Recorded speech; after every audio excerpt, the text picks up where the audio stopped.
ರಾಜ್ಯ ವಿಧಾನಸಭೆ ಕಲಾಪದಲ್ಲಿ ಸಂಘರ್ಷ ನಡೀತಾ ಇದೆ. ಗೋ ಬ್ಯಾಕ್ ಗವರ್ನರ್ ಅನ್ನೋದು ರಾಜಕೀಯ ನಾಟಕ ಅಂತ ಮಂಡ್ಯದಲ್ಲಿ ಕೇಂದ್ರ ಸಚಿವ ಎಚ್.ಡಿ. ಕುಮಾರಸ್ವಾಮಿ ಕಿಡಿಕಾರಿದ್ದಾರೆ.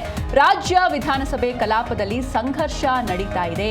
ಗೋ ಬ್ಯಾಕ್ ಗವರ್ನರ್ ಅನ್ನೋದು ಒಂದು ರಾಜಕೀಯ ನಾಟಕ. ಕೇಂದ್ರ ಸರ್ಕಾರವನ್ನ ವಿರೋಧಿಸೋದು ಸರ್ಕಾರದ ಉದ್ದೇಶವಾಗಿದೆ ಅಂತ ಮಂಡ್ಯದಲ್ಲಿ ಕೇಂದ್ರ ಸಚಿವ ಎಚ್.ಡಿ. ಕುಮಾರಸ್ವಾಮಿ ಕಿಡಿಕಾರಿದ್ದಾರೆ. ಎಸ್ಸಿಪಿ ಟಿಎಸ್ಪಿ ಹಣವನ್ನ ಪಂಚ ಗ್ಯಾರಂಟಿಗಳಿಗೆ ಬಳಸಿದ್ದಾರೆ. ಸರ್ಕಾರದ ನ್ಯೂನ್ಯತೆಗಳನ್ನ ಮರೆಮಾಚೋದಕ್ಕೆ ಈ ಒಂದು ಹೈಡ್ರಾಮವನ್ನ ನಡೆಸ್ತಾ ಇದ್ದಾರೆ ಅಂತ ಮಂಡ್ಯದಲ್ಲಿ ಕೇಂದ್ರ ಸಚಿವ ಎಚ್.ಡಿ. ಕುಮಾರಸ್ವಾಮಿ ಕಿಡಿಕಾರಿದ್ದಾರೆ. ಕೇಂದ್ರದ ಜೊತೆ ವಿಶ್ವಾಸದಲ್ಲಿದ್ದು ನಿಮ್ಮ ಪ್ರಾಬ್ಲಮ್ಸ್ಗಳನ್ನ ಸಾಲ್ವ್ ಮಾಡ್ಕೊಳ್ಳಿ ಅಂತ ಎಚ್.ಡಿ. ಕುಮಾರಸ್ವಾಮಿ ಹೇಳಿದ್ದಾರೆ. ಈ ಸಂಘರ್ಷದಿಂದ ರಾಜ್ಯದ ಸಮಸ್ಯೆಗಳಿಗೆ ಏನಾದರೂ ಜನತೆಗೆ ಪರಿಹಾರ ದೊರಕ್ತದ? ಇದನ್ನೇ ರಾಜಕೀಯವಾಗಿ ನಾವು ಬಳಕೆ ಮಾಡ್ಕೋತೀವಿ.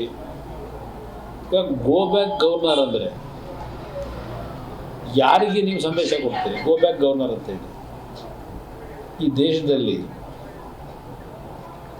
ಸ್ವಾತಂತ್ರ್ಯ ಬಂದ ನಂತರ ಬಂದಂಥ ಚುನಾಯಿತ ಸರ್ಕಾರಗಳಿಂದ ಹಲವಾರು ಸಂದರ್ಭದಲ್ಲಿ ಈ ರೀತಿಯ ಬಿಕ್ಕಟ್ಟುಗಳು ಬಂದಿರತಕ್ಕಂಥದ್ದು ನೋಡಿದ್ದೇವೆ.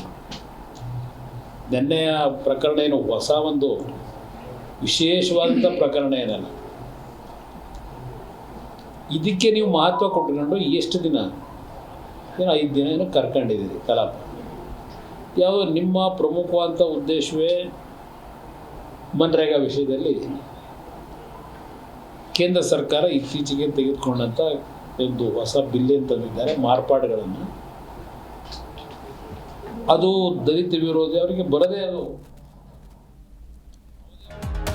2028ಕ್ಕೆ ನಮ್ಮ ಸರ್ಕಾರ ಬರುತ್ತೆ ಅಂತ ಎಚ್.ಡಿ. ಕುಮಾರಸ್ವಾಮಿ ಹೇಳಿದ್ದಾರೆ. ನನಗೆ ವಿಶ್ವಾಸ ಇದೆ, 2028ಕ್ಕೆ ನಮ್ಮದೇ ಸರ್ಕಾರ ಬರುತ್ತೆ. ನಮ್ಮ ಸರ್ಕಾರವನ್ನ ಗೆಲ್ಲಿಸೋದಕ್ಕೆ ಜನ ನಿರ್ಧರಿಸಿದ್ದಾರೆ ಅಂತ 2028ಕ್ಕೆ ನಮ್ಮ ಸರ್ಕಾರ ಬರುತ್ತೆ ಅಂತ ಎಚ್.ಡಿ. ಕುಮಾರಸ್ವಾಮಿ ಹೇಳಿದ್ದಾರೆ. ರಾಜ್ಯ ರಾಮರಾಜ್ಯವಾಗುವ ಸಮಯ ಬಂದಿದೆ.